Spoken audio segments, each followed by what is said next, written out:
Welcome to episode 81 of DYWTSB. I'm Mort, and as almost always, I've got Queen and Pops tonight. We have all three of us tonight. Holy shit. Yes, bitches. What up? Welcome to the award-winning podcast. Because even though we won anything, we're winners because we got nominated. So, ha.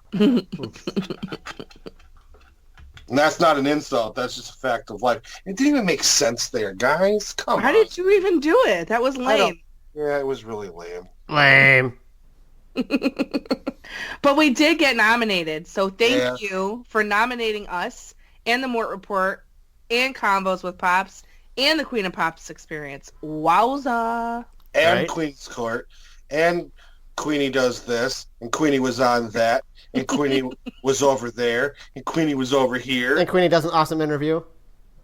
And Queenie didn't do an interview yet, but it's going to be nominated before she does it anyway. Stop. Hashtag facts. Oh, God. So funny. Go vote for us. The Wrestle Hub has the voting up, people. Go vote for us. And like I said, I feel like we're already winners because y'all nominated us. It's truly appreciated. I know my little intro was lame, but it's definitely not as lame as some of the wrestling that we're going to get into. So, Oh, I can feel it, people. You've been wanting it for a long time, and I can feel like it's going to happen today. well, let's get this party started. Are you looking for the newest and hottest in the world of pro wrestling? Then check out the amazing action on Powerslam.tv, the biggest indie pro wrestling channel in the world. Get over 6,000 hours of the best events from over 150 of your favorite promotions from 20 different countries around the globe. Brands like Progress Wrestling, Evolve Wrestling, Combat Zone, Defy, PCW Ultra, PWX, Over the Top, Shine, and hundreds of others with fresh content added every day for only $5.99 per month. Get your free trial today at Powerslam.tv. Oh, let's have some fun. I'm having fun podcasting this week, guys. Pops is feeling done, himself. I'm done. I'm feeling myself. I'm feeling I'm myself. done. How many shows have we done just together this week? Us? Yeah. 4. So this is my 5th podcast this week. Yeah, buddy. Can't wait. Fortunately, the first 4 we got along for. Sure, This one's debatable.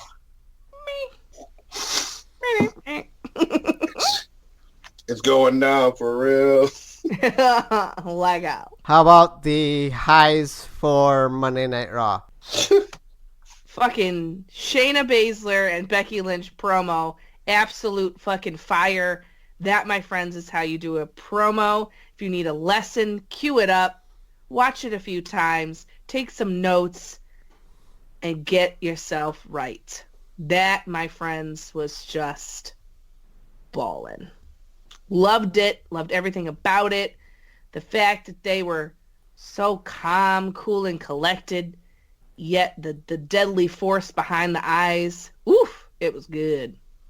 So that was my favorite thing about Monday Night Raw. And another thing that I kind of liked was actually Brock Lesnar just destroying stuff. Because I feel like we haven't seen that in a long time. We've seen like him dancing to his boombox tune and all this other stuff, and we've seen him do stuff, but we haven't seen him like all pissed off, which gets a really hype Heyman, which gets a really cool promo. So I like that.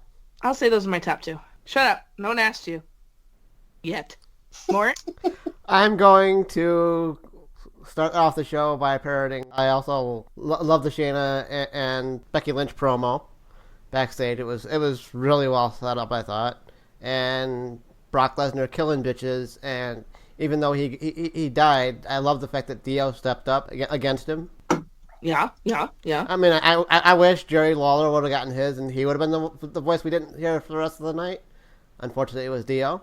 Well, I, too, enjoyed the Shayna and Becky face-off, but for my thoughts on that, you can tune in this coming Tuesday to Convos with Pops, and you'll hear all about what me and Queen really think about that. Or Queen and I really think about that, right? That's proper English. Yeah, you did good. Okay. But what my absolute highlight of the night was Adam Cole versus Seth Rollins. I enjoyed the match a lot. The only thing that I didn't enjoy was the noticeable size difference between those. I did not realize that Adam's like that small. It's crazy because he looks bigger on NXT, doesn't he? I almost don't want to put this out into the world, but I'm going to. I think he's like cruiserweight size. I may be wrong. Yeah, but I mean, I enjoyed it. It was alright. Wasn't as good as Cole Bryan, I'll tell you that.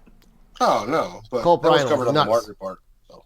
It was nuts. Yep. I mean, this was like, okay, it was good. It wasn't like, mostly because I can't stand fucking Seth Rollins. And I think the beatdown was more It's my telegraph high. here. Jeez, guys. What? You're shitting on my high. I'm not allowed to shit on y'all's highs. I was going into my lows because I'm next. Well, fine then. Shit on my high with your low. I will, you dick. Yeah? Jesus. Yeah. Yeah. Yeah. Round one. Yeah. Fight. No, I'm sorry. Go ahead. Finish. Oh, no, I was finished. I was just fucking with you. Oh, you're just being a jerk. All right. Anyway, my two lows were basically the War Raiders versus the Jobbers. The Polo Boys. The fuck? Really? Mean Street And Posse actually- 2.0. Yeah, ridiculous. And the Street Profits and Humberto Carrillo versus the OC. It was like, okay. I didn't really think that was super-de-duper. I mean, it was a decent show overall. I was not really hating too much, so that was cool. But also I can't stand Zelina Vega, so that's another low. And that's it. My lows were the mixed tag match, Sin Cara and Carolina versus Andrade and Zelina Vega. Because I didn't think that match flowed very well. And I also really didn't like the War Raiders versus Main Street Posse 2.0 because it was unnecessary. I mean, the fucking War Raiders are your champions. Why are we facing jobbers every week? It's ridiculous. How about you, May I, Pops? may I just have a quick rebuttal on that? Sure. Okay, so But we grew up they're with your it. tag team chip. No.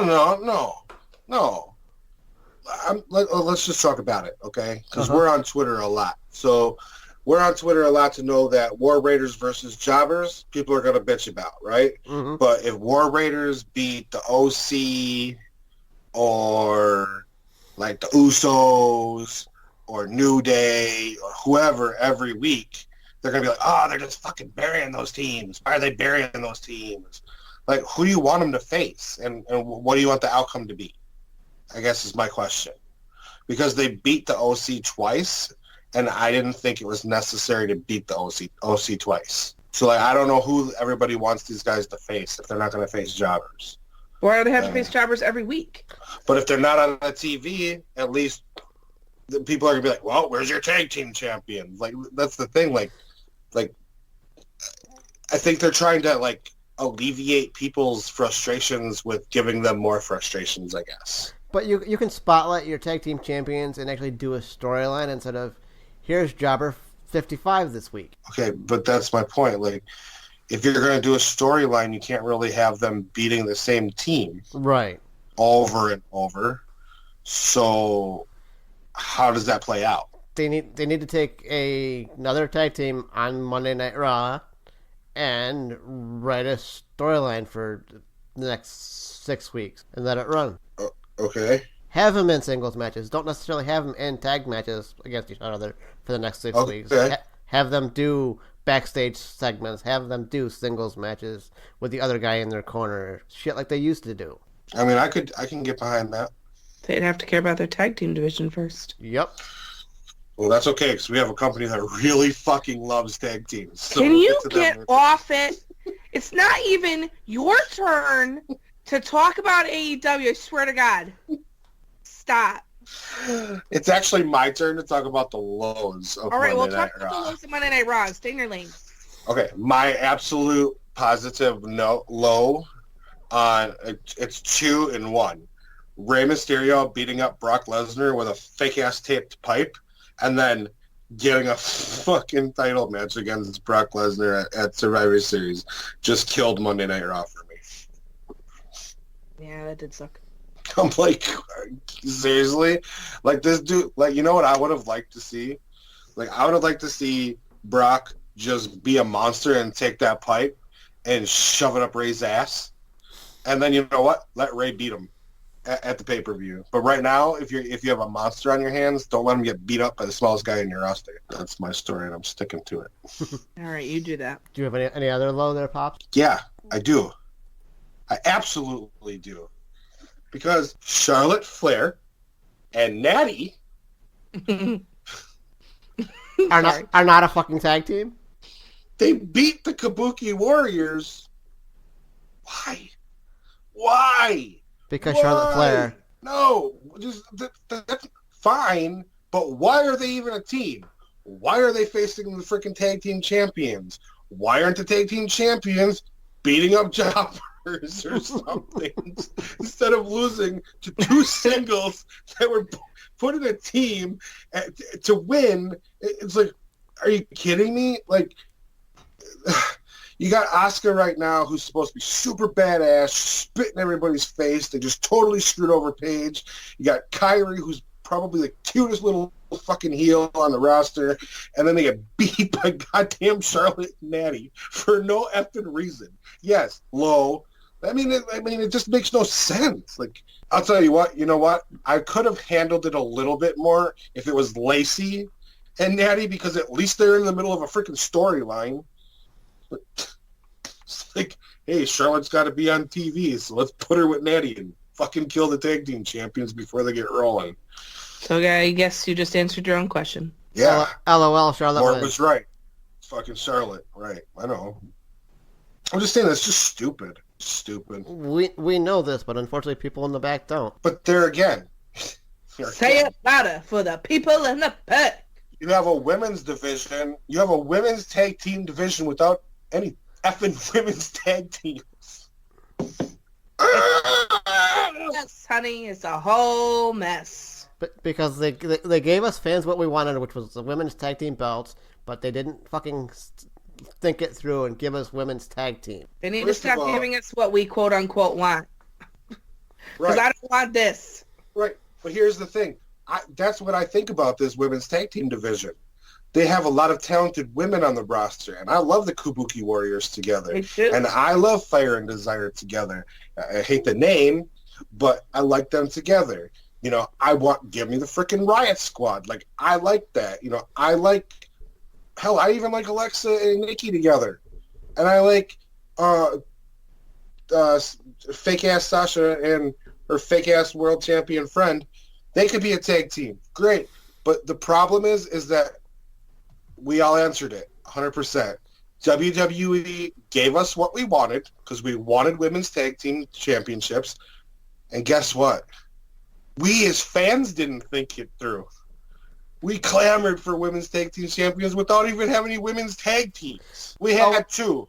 We always have faith that WWE is gonna fucking think things through, which long-term fans like the three of us should have learned by now. That other than the top guys, so to speak, WWE doesn't think things through. You want to know why? Because their top guys are the ones that are selling merch and making money. But here's the thing. If WWE was to actually not severely skew the merch that they try to push and actually let people get hot for the sake of getting hot, they would sell other people's merch, not just the top guys. Their merch department needs a whole makeover, in my personal opinion. Why is that? Let's get into that. Because it's shitty. It's not great. It's true, but they're still selling. So, I mean, that's the problem. So stop fucking buying, people. Anyway, just keep buying the Fiend stuff because it's the only cool shit they got on there. Hell yeah. Yep. That's what I'm talking about. It's just lazy.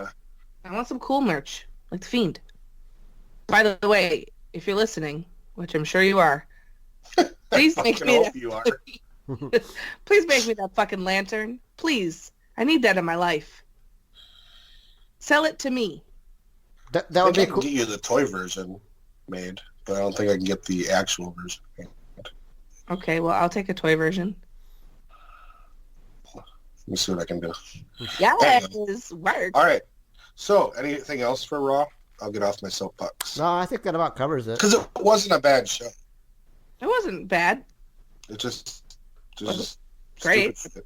It just made some but stupid, nonsensical mostly bullshit okay. happen. Yep. All right, so we can put that to rest. All right. Good night, Raw. On to the highs of AEW Dynamite. The highs of AEW Dynamite. Well, let's see. Where should I begin?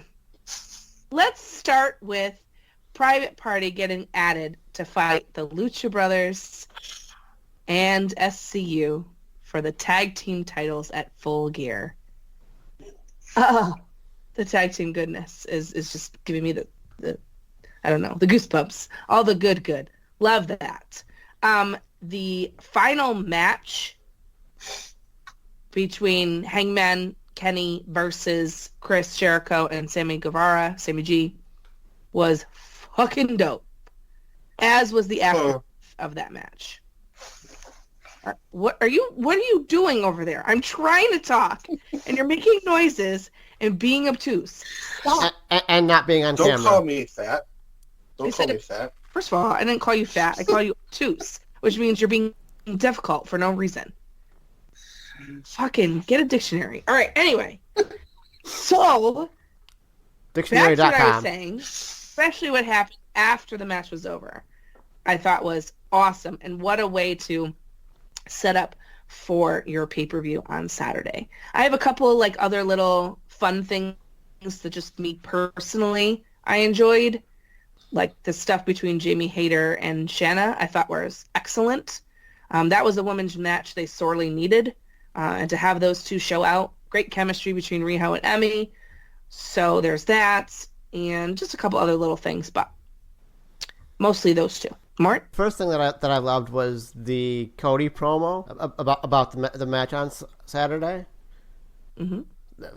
I've seen it being compared to the Hard Times promo from his father, which I don't know if I would quite go that far, but it was a really fantastic fucking promo. And I also liked the main event tag team match with the ensuing brawl afterwards. Yes. How about you, Pops? First of all, I would like anybody who's comparing Cody's straight fire promo. I enjoyed it too. But if you're comparing that to Hard Times, you need to DM me, because we're going to have some words. Because that is just the dumbest fucking thing I've ever heard in my life. I've been seeing it all damn day. No, not even close. Oh, I know. That's just fucking people being stupid for the sake of being stupid. Because here's the deal. In my opinion, in 20 years, they're still going to be reciting Hard Times and using that in promo class. And they're going to be like, oh, yeah, Cody had one. Fire one. And Cody is great on the mic when he is allowed to just do him and he's not trying to sell something. When he's just being himself, you know?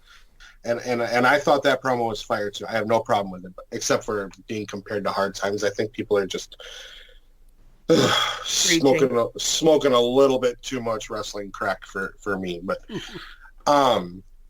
and my other high was the main event and the ensuing aftermath. But I mean, what is there to complain about there, right? Excellent match. I mean, Sammy freaking Guevara in a fucking ring with Kenny Omega and not looking stupid.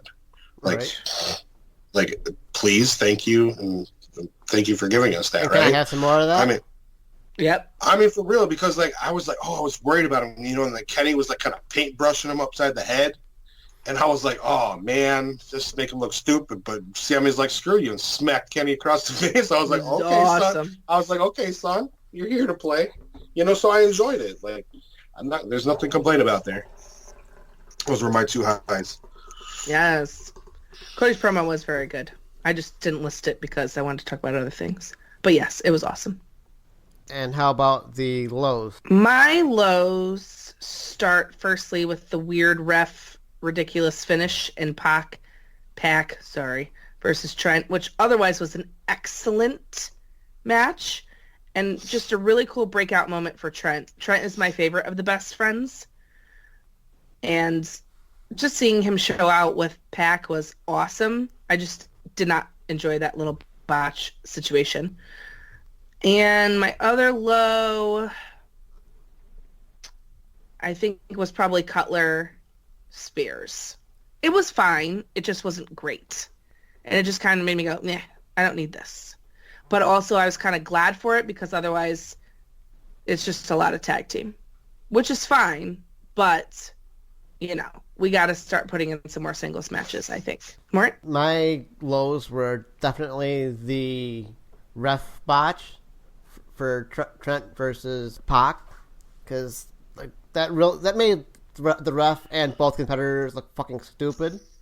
Because Trent, unfortunately for him, didn't kick out at all. Just count the fucking 3, please. Even if that wasn't the intended finish, he didn't kick out. Count the damn 3. And as much as I love Private Party, I didn't like the other half of that match. I don't know why the Dark Order isn't connecting with me, but they're just not. And unfortunately, that half of the match made it a little low for me. How about you, Pops? It's hard for me to say that ref spot was like my like low of the night, because I think that's just, you chalk it up to inexperience. You know, Queen very nicely changed my mind on some things in our conversation that'll be on this coming Tuesday on Convos with Pops about, you know, they're young, they're a new company, they're inexperienced, they're going to learn. I think Trent was knocked out because Excalibur covered it up really well to say that he verbally submitted. I don't believe he did. I think he was knocked silly, which is why he didn't get kicked out and why he didn't tap out. So that's just inexperience. I mean, WWE know, their refs know, look, something happens, you just count to 3. Unfortunately, this guy didn't and looked really stupid. And he's going to have to live with that. And you know what? It'll get better. That's just one snafu, and I'm not going to kill him for that. I need to have an AEW Dynamite that is not such like a tag team heavy show. And if they're going to give me it, okay, here, I don't understand why we had to add a third tag team into that match. I don't understand why the Lucha Brothers are getting the first title shot. Why not give somebody else a title shot and come back to the Lucha Brothers? I don't understand that whole situation. But whatever, I just didn't understand why we needed to have that added to that match. Just to add them. I did not like the tag medal gimmick. I thought that was just weird.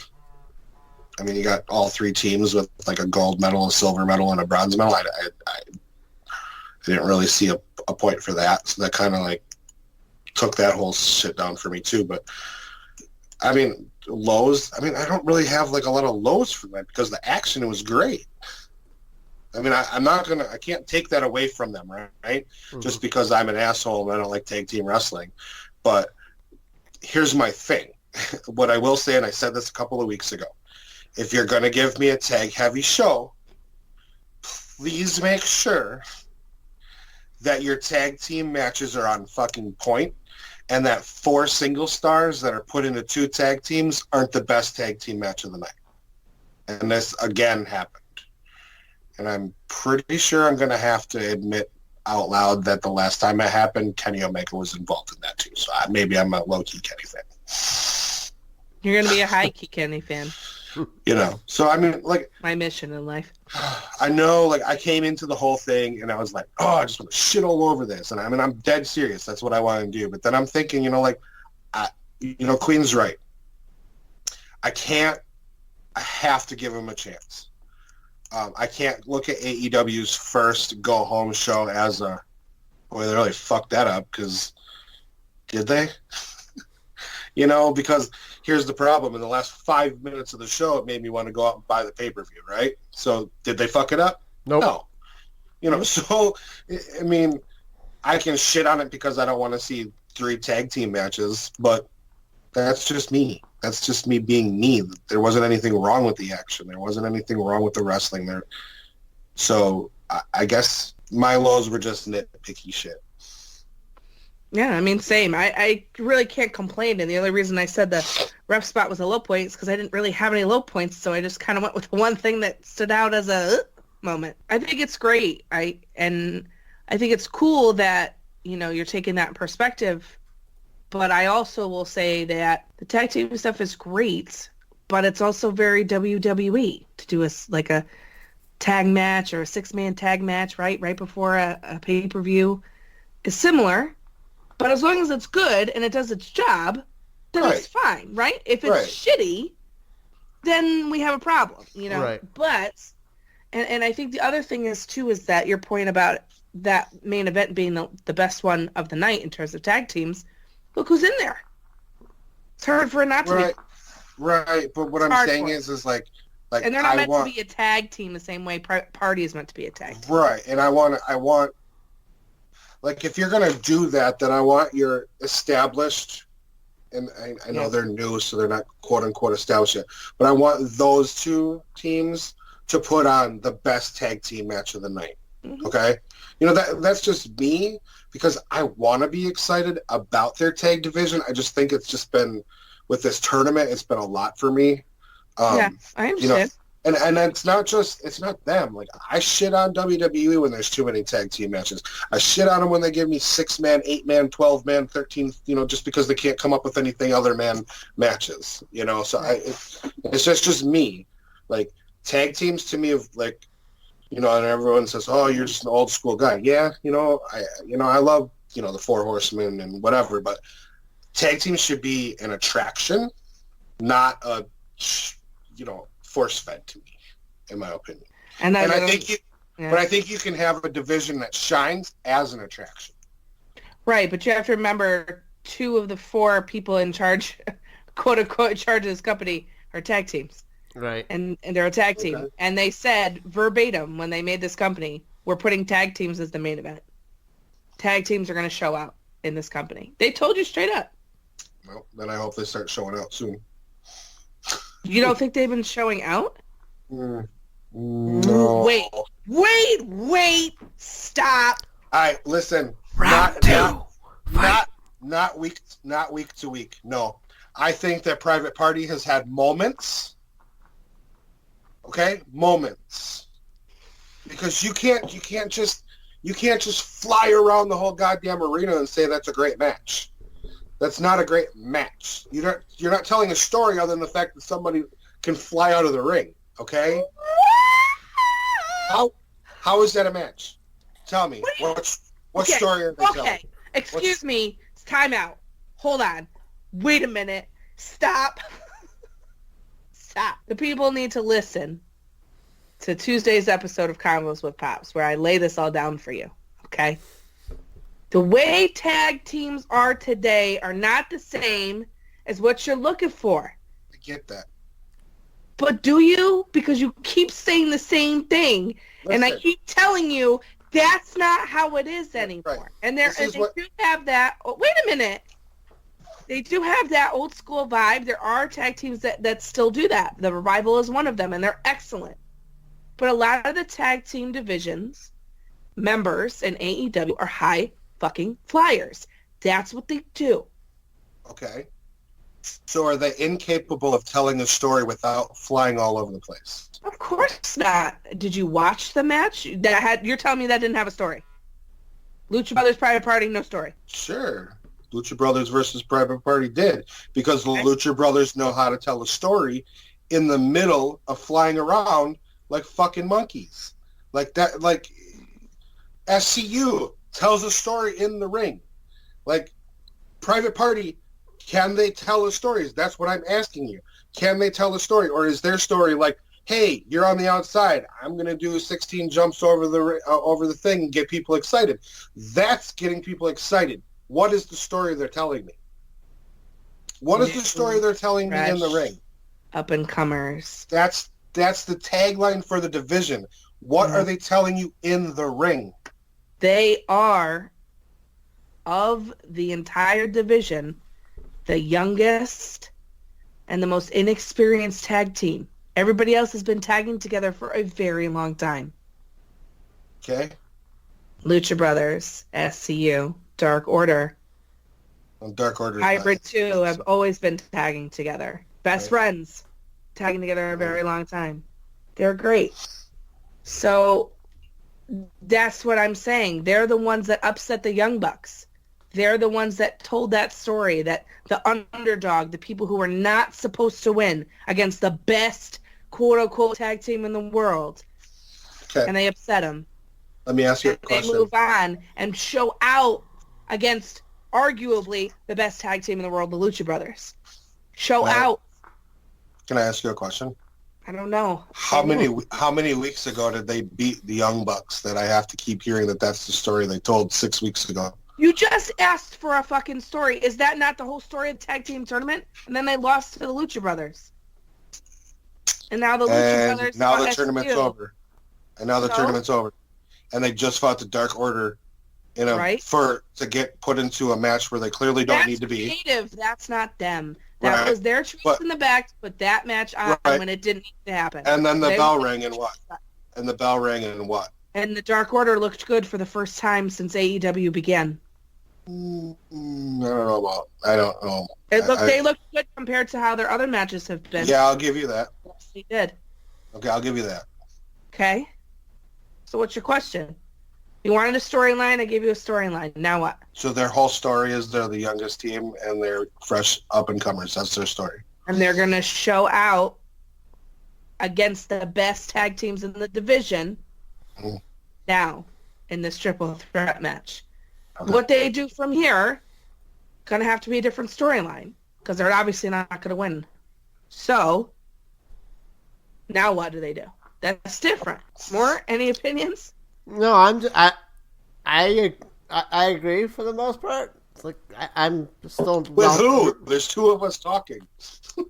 I'm enjoying the conversation being the fly on the wall because I don't really have a solid opinion on Private Party at the moment because they're really new to me and I'm still trying to feel them out as far as how much I like them, or do I just want to just kind of sort of put them off to the side and watch others? I haven't decided yet. Okay, and I guess maybe that's how I should explain it. I'm on the fence with them because I don't know if they can entertain me when they're not flying around doing all that. But that's who they are. Oh, but you don't win matches outside the ring, Queen. You don't win matches by jumping over the ring, by jumping over the ropes and landing on people on the floor. Okay, you're right. You know when they do win it? When they're done flying over people and jumping them out on the floor and throwing them in the ring and then they pin them. Wrong. Yeah. They do gin and juice. And that's how they win. Which is in the ring. And it's a sick-ass finisher. It is. I'll give you that. Love that finisher. Yep, that's who gives a shit if they beat each other outside the ring? You ever watch New Japan? That happens all the time. WWE doesn't brawl outside the ring ever. Queen. You're like okay, so I just want to say this. You were rolling on your points, and then you brought in WWE and just shit all over every point you made to me. Because okay. What tag team other than the Usos and Kofi and Xavier when they're healthy are flying all over the fucking arena?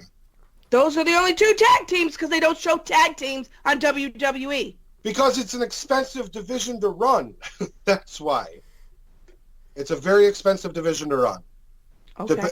Based on how their contracts are written in WWE. Oh. I don't know how their contracts are written in AEW. I'm just saying you can't come So I should now compare fucking WWE. I'm giving a point to your point that nobody wins matches flying outside the ring. Doesn't even have to be a tag team. That people fly outside the ring all the fucking time. That's my point. No matter where they are and what promotion. Happens all the time. And people still manage to win matches. You win. I concede. Whatever. I'm just saying. So I'll quit while I'm ahead. Mort, let's go. Hey everyone, it's your girl, the Queen of NE, and I'm so excited to tell you about my show, Queen's Court. It's an awesome, fun, super interactive podcast led by yours truly, bringing you some awesome interviews, some great collabs, and just enjoying discussing our beloved sport of wrestling. You can find me on Twitter at The Queen of NE, on Instagram at XTheQueenofNE, and of course my podcast, Queen's Court, on Podbean, iTunes, Spotify, anywhere podcasts are out. I encourage you to come take a listen to something new, something fresh, and something that you can only have when you hold court with the Queen. Want to get into Full Gear and the predictions? I'd love to. What it's showing me is B. Priestley and Britt Baker in a singles match for the pre-show. It's exactly where they belong, in my opinion. I'm sad this is getting such a short time frame with all the build that's been going on, but whatever. I'm hoping B wins. I'm going to go with Britt Baker here. I'm going with B. This is where our argument is going to get real funny because I'm probably going to agree with Queen on most of her predictions. So then we've got Joey Janela versus Sean Spears with Tully Blanchard in his corner. Sean Spears. Yep. I'm going to go Janela. Then we've got Adam Page versus Pac. I had Pac winning this, so I think I'll stick with that, even though these other matches have been added, but I'll stick with it. I'm also going to go with Pac here. I'm just going to go with Paige. Then we've He's going to do some fucking cowboy shit either way, whether he wins or loses, so it's going to be freaking awesome. Then we've got the Young Bucks versus Santana and Ortiz. Proud and powerful. Same. Yeah, I'm going to have to go with that. Then we've got SoCal Uncensored versus the Lucha Bros versus Private Party in a three-way tag team match for the AEW Tag Team Championship. SCU. Lucha Brothers. I don't know. I'm just going to be that guy, and I'm going to go with Private Party. They got added for a reason. Then we've got Riho versus Emi Sakura for the AEW Women's Championship. Riho. And still. Is Sakura the one that puts on that mustache and does the We Will Rock You thing? Mm-hmm. Yeah, I'm not going to go with her. I'll go the other way. Then we've got Chris Jericho versus Cody for the AEW World Championship. If Cody loses, he will never challenge for the AEW Championship again. And don't forget, if it goes to 60 minutes, they have a 3-panel thing. They've got judges. If it goes to 60 minutes. I'm going to go with Le Champion. I'm going to go with Cody here. I just have a question. Do you think that Jericho can go 60? No, I don't think that's going to happen in this thing. I think it'd be a mistake because it would be like Hell in a Cell, and that would be a big mistake for them. Huge misstep.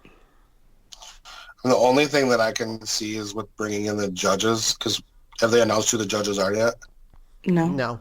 I honestly, I hope them announcing the judges was a red herring just to get all of our panties in a bunch about it. Well, I mean, because, with their old school booking, I mean, they could use this as a way to set up another storyline, just like Funk and Flair. And actually beat Jericho without beating Jericho. Or even Jericho winning, but one of the judges' challenges, which is basically what happened with Funk and Flair. And I don't know. I have to go with Cody just because I want to see him as the champion. I don't want him to never be a champion in his own company. I don't know if I could live with that. And then we've got Jon Moxley versus Kenny Omega in a unsanctioned lights out match. Moxley. Well, just out of sheer hopefulness, I am going to go with Omega. He has to win this match, in my opinion. Yeah, I can see that line of thinking. He cannot lose to another former WWE guy. He can't. He has to beat one, and it has to be Mox, in my opinion. It would make the most sense for it to be Mox. Mm-hmm. All right. Do you guys have any closing thoughts? The Inner Circle promo video was one of the best things of this week. It was very nice for Chris's aunt's friend from church to come and show up. Best part of that video? Well, I don't know. That and Sammy Guevara saying that Chris Jericho is the youngest AEW champion in history, too. That kind of tickled me. Well, technically he is right now. Right. It's just... That was very well done. I don't know, Mort, do you have closing thoughts? Not really. I just hope we get an exciting Full Gear pay-per-view on Saturday. And I hope we don't get what everybody fears on Twitter and fuckery from the judges in the AEW championship match. I think we're going to get a very solid pay-per-view. I think that this pay-per-view, if done right, could be probably a damn... could be like pay-per-view of the year worthy if they do it right. I wish, and I understand why because Queen explained it, but I wish that Omega and Moxley counted. It doesn't, so. All right, this has been your episode of DYWTSB. Talk to you all next week.